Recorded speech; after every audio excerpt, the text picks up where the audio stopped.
some are concerned about algorithm bias. If like you're not giving, if what is algorithm bias? It is when you don't give a correct data to algorithm, when you don't give to a machine.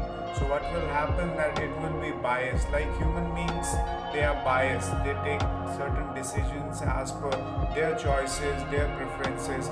Similarly, these algorithms will be biased if we don't give them correct data and we don't structure them in a proper manner. So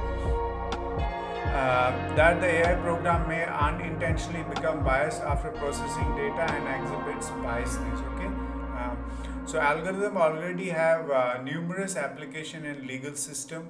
Example is Compass, a commercial program widely used by U.S. court to assess the likelihood of dependent becoming a re it is okay